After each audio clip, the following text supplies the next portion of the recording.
In the next clip, we are going to be revisiting a segment from a Social Chef episode that I was on recently.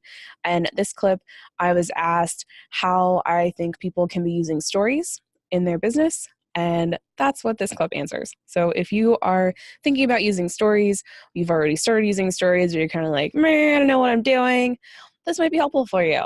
So feel free to stick around and watch the next clip.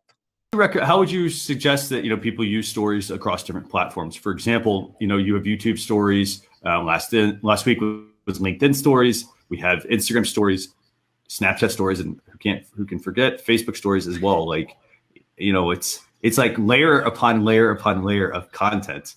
Yeah, I like the idea of stories from a micro level. So I feel like when we are creating content, we're looking at a macro level and we're looking at the big stuff and feeling like it's really hard to put this content together. But what I've found freeing about using stories is that it is this micro content of like real quick hit, like, oh my gosh, I saw this and I want to share it with you. I don't have to post it to my timeline. I can post it to my story.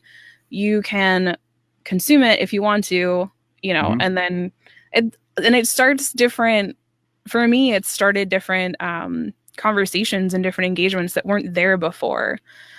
So that's been really cool. So but across the platforms, like being able to look at your content at a micro level and pull out one snippet and take the 30 seconds or however much time you have in the story piece, not 30 minutes, 30 seconds, story pieces, and talk about it at a micro level, which is cool. And it definitely makes us now, I loved Twitter.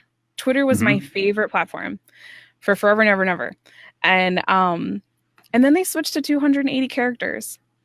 And it killed me. Like, I loved writing in 140 characters. I had a weekly writing chat for Legacy Chat, and it was telling one page of your story 140 characters at a time. It was epic. And we would go through and answer like 9 questions. And at the end, I'd make you summarize the whole story that you had just written in 140 characters. And it's really hard and like totally reframes how you think about your content and what you're putting out there and your wording.